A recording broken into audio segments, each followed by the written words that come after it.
Good morning everyone and welcome back again in the science class. So today we are going to discuss activity 14.4 of our chapter number 14. In this activity, what you have to do, just the same circuit diagram we have to make that we made in activity 14.3, the same diagram. But here what we have to do, we have to just replace the electric cell with a battery of 4 cells. एक electric cell जो है उसको 4 sales की एक जो battery है उससे replace करना है। इसके अलावा यहाँ जो वायर हम यूज करेंगे which is present between the two nails, ये वायर होगी आपकी स्टील से बनी हुई वायर होगी। यूजुअली ये जो आपके यूटेंसिल्स हैं उनको क्लीन करने के लिए जो स्क्रबर यूज किया जाता है स्टील का, उसकी वायर को यूज करना है। अगर आपको नहीं मिलती है इन दैट केस आपको क्या करना है, आपको नियर बाय जो शॉप है उसको विजिट करना है इलेक्ट्रिक की, वहां से आप इसको गेट कर सकते हो।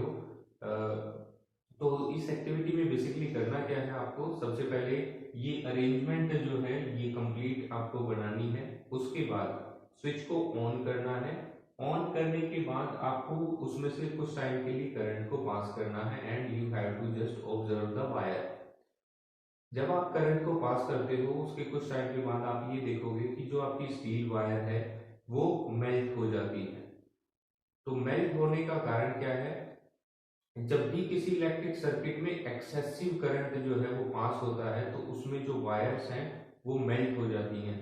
और ये वायर्स जो है ये कुछ स्पेशल मटेरियल्स की बनाई जाती हैं और इनको बोला जाता है इलेक्ट्रिकल फ्यूज। तो इलेक्ट्रिकल फ्यूजेस को बेसिकली किसी भी बिल्डिंग में यूज किया जाता है ताकि उस बिल्डिंग के जितने भी अप्लायंसेज हैं उनको एक्सेसिव करंट से ओवर हीटिंग से बचाया जा सके और किसी भी तरह का कोई नुकसान ना हो वहां पर। तो इलेक्ट्रिक फ्यूज क्या है, बेसिकली ये एक सेफ्टी डिवाइस है जो किसी भी बिल्डिंग को बचाती है harmful effects of electric current से, और इसको बचाती है जो फायर के कॉजेज होते हैं उनसे। तो बेसिकली ये अलग अलग तरह के होते हैं और डिफरेंट पर्पसेस के लिए इनको यूज किया जाता है। जैसे कुछ तो आपकी बिल्डिंग्स में यूज होते हैं, कुछ एक आपके इन्वर्टर्स वगैरह में भी यूज होते हैं। अगर आपने कभी देखे हो तो छोटे छोटे फ्यूज जो है वहां पर यूज किए जाते हैं, उनके डायग्राम भी शो है आपकी बुक में, तो आप वहां से भी देख सकते हो। इसके अलावा जब भी आपका जो इलेक्ट्रिक फ्यूज है अगर वो मेंस में लगा है तो कभी भी उसको चेक नहीं करना चाहिए। तो अगर आपको चेक ही करना है so in that case you can visit a shop and you can see there the burnt fuses as well as the fresh ones. So in that case you will get the differences between the two easily. इसके बाद next जो है वो दो blue box given है आपको। तो first blue box में आपको ये बताया गया है कि जो सर्किट में करंट की लिमिट है वो किस तरह से एक्सीड करती है। कई बार क्या होता है कि सर्किट में जो एक से ज्यादा वायर्स प्रेजेंट होती हैं तो वो वायर्स उनके ऊपर का जो इंसुलेशन है वो मेल्ट हो जाता है, ऊपर की जो प्लास्टिक कवरिंग है वो मेल्ट हो जाती है और वो दोनों एक दूसरे के साथ चिपक जाती हैं, जिसकी वजह से क्या होता है कि large amount of electric current pass हो जाता है एक पर्टिकुलर इलेक्ट्रिक सर्किट से और वो फिर आगे के अप्लायंसेस को डैमेज करता है। तो ये एक बेसिक रीजन हो सकता है ओवर हीटिंग की वजह से वायर्स का इंसुलेशन मेल्ट होना और आपके इलेक्ट्रिक सर्किट में करंट की जो लिमिट है उसका एक्सीड होना। इसके बाद एक और आपको ब्लू बॉक्स गिवन है, उसमें आपको एमसीबीज के बारे में बताया गया है। तो एमसीबीज बेसिकली क्या होते हैं, मिनिएचर सर्किट ब्रेकर्स होते हैं जो फ्यूज की तरह ही काम करते हैं। तो जब भी इलेक्ट्रिक सर्किट से आपकी जो करंट की लिमिट है एक पर्टिकुलर वो सेट होती है, अगर उससे ज्यादा आपका इलेक्ट्रिक करंट जो है वो पास करता है उस सर्किट से, इन दैट केस क्या होगा, जो आपके एमसीबीज हैं वो अपने आप उनके जो बटन है वो अपने आप नीचे ऑफ हो जाते हैं। तो इस तरह से करंट जो है वो आगे पास नहीं हो पाता और आपके जितने भी इलेक्ट्रिकल इंस्ट्रूमेंट्स हैं वो बचे रहते हैं किसी भी प्रकार की डैमेज से। तो हमें बेसिकली जितने भी इलेक्ट्रिक फ्यूज हैं वो अच्छी क्वालिटी के यूज करने चाहिए ताकि जो है किसी भी तरह की कोई डैमेजेस ना हो।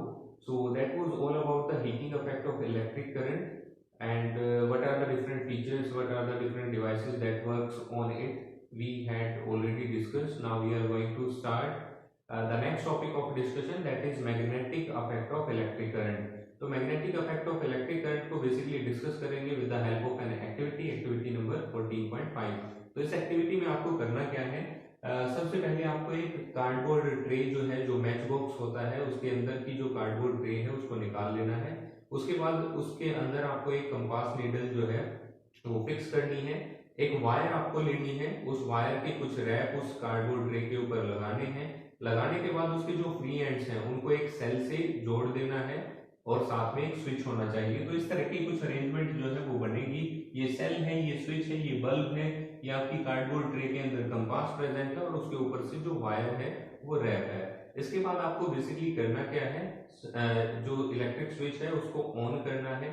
ऑन करने के बाद आपको ऑब्जर्व करना है क्या कंपास नीडल जो है वो कोई डिफ्लेक्शन शो करती है या नहीं करती है। फिर स्विच को ऑफ करना है, फिर चेक करना है कि क्या कंपास नीडल डिफ्लेक्शन शो कर रही है या नहीं। इस एक्टिविटी को रिपीट करना है कुछ टाइम पे।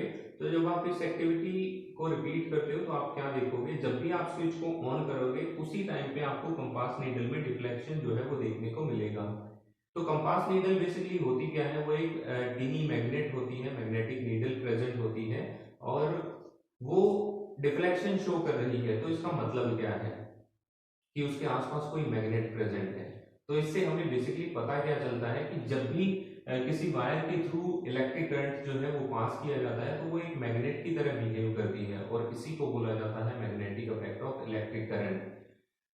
इसके बारे में सबसे पहले बताया था एक साइंटिस्ट ने जिसका नाम था हैंस क्रिस्टियन ओर्स्टेड। तो उन्होंने सबसे पहले इसके बारे में डिस्कस किया था, इसके बारे में देखा था कि जब भी किसी वायर के थ्रू आपके इलेक्ट्रिक करंट को पास करते हैं तो मैग्नेट की तरह काम करती है, जिसे बोला जाता है magnetic effect of electric current. Next we have to discuss about activity number 14.6 which is also about this effect of electric current। तो एक्टिविटी 14.6 में बेसिकली आपको करना क्या है, बड़ी ही सिंपल सी एक्टिविटी है। इस एक्टिविटी में आपको एक आयरन नेल लेनी है, उसके ऊपर वायर जो है उसको रैप करना है अच्छे तरीके से और जो वायर्स के फ्री एंड्स हैं उनको फिर एक को इलेक्ट्रिक सेल से अटैच कर देना है, दूसरे को इलेक्ट्रिक स्विच से। तो इस तरह से ये पूरा सर्किट जो है वो आपको प्रिपेयर करना है। इसके बाद आपको चेक करना है क्या स्टार्टिंग में आप क्या करोगे, स्विच को ऑन करोगे। जैसे ही आप स्विच ऑन करोगे तो इसमें से करंट जो है वो फ्लो करना स्टार्ट करेगा। अब आपको एक और काम करना है, इसका ये जो एंड है यहाँ पर कुछ एक जो आपकी आयरन नेल्स हैं, आयरन पिंस हैं, उनको रखना है। तो जैसे ही आप इसमें स्विच को ऑन करते हो जो आयरन पिंस यहाँ प्रेजेंट होंगी वो इससे चिपक जाएंगी। इसके बाद आपको स्विच को ऑफ कर देना है। जैसे ही आप स्विच ऑफ करोगे तो आयरन पिंस जो है वो इससे अलग हो जाएंगी। तो इससे हमें पता क्या चलता है, ये वाली डिवाइस जो है, ये अरेंजमेंट जो हमने तैयार की है, ये भी magnetic effect of electric current को शो करती है। जैसे ही आप स्विच को ऑन करते हो ये जो कॉइल है आपकी वायर की, ये मैग्नेट की तरह बिहेव करना स्टार्ट कर देती है और जितनी आयरन नेल्स यहाँ प्रेजेंट है वो इससे चिपक जाती हैं। उसके अलावा जैसे ही आप इसको ऑफ करते हो तो इसका मैग्नेटिज्म खत्म हो जाता है और आयरन नेल्स इससे अलग हो जाती हैं। तो इस तरह से जितने भी आपके मैग्नेट्स प्रिपेयर किए जाते हैं वो होते हैं आपके इलेक्ट्रोमैग्नेट्स। अलग अलग डिवाइसेस में उनको यूज किया जाता है। चैप्टर नंबर 13 6th क्लास में आपने एक क्रेन के बारे में देखा था, जो डिफरेंट आयरन पीसेस को अलग कर रही थी एक हीप ऑफ गार्बेज से। तो उस क्रेन में भी क्या लगा हुआ था, वो एक इलेक्ट्रोमैग्नेट था। तो इलेक्ट्रोमैग्नेट्स जो है इनको अलग अलग डिवाइसेस में यूज करते हैं। तो magnetic effect of electric current, इसको बेसिकली यूज किया जाता है इलेक्ट्रिक बेल के अंदर। तो वो आपके लेसन का लास्ट टॉपिक है, उसको डिस्कस करेंगे अभी। So let's discuss about the electric bell. तो इलेक्ट्रिक बेल में बेसिकली होता क्या है, इसके जो मेन पार्ट्स है वो यहाँ पर मेंशन है। एक गोंग होता है इसमें आयरन से बना हुआ, एक आयरन का हैमर होता है। उसके अलावा इसमें दो कॉइल्स जो है वायर्स के ऊपर, दो आयरन स्ट्रिप के ऊपर वायर्स जो है वो कॉइल्ड होती हैं। उसके अलावा इसके जो एंड्स हैं वो आपके कनेक्टेड होते हैं सर्किट के साथ। तो बेसिकली होता क्या है, जब भी आप स्विच को ऑन करते हो उस टाइम पे इन कॉइल्स के थ्रू आपका करंट जो है वो पास करता है।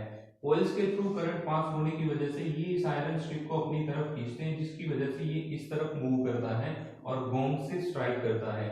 जैसे ये गोंग से स्ट्राइक करेगा तो साउंड जो है वो प्रोड्यूस होती है। तो इस तरह से बेसिकली जब भी स्विच ऑन करोगे उस टाइम पे सर्किट कंप्लीट होगा। कंप्लीट होने की वजह से इलेक्ट्रिक बेल जो है वो साउंड प्रोड्यूस करेगी। तो ये एक जो इलेक्ट्रिक बेल है ये बेसिकली काम करती है magnetic effect of electric current पे। तो इसके अलावा और भी बहुत सारे डिवाइसेस हैं जहां पर magnetic effect of electric current को जो है वो देखा जा सकता है। So this was all about chapter number 14। Thank you and have a nice day.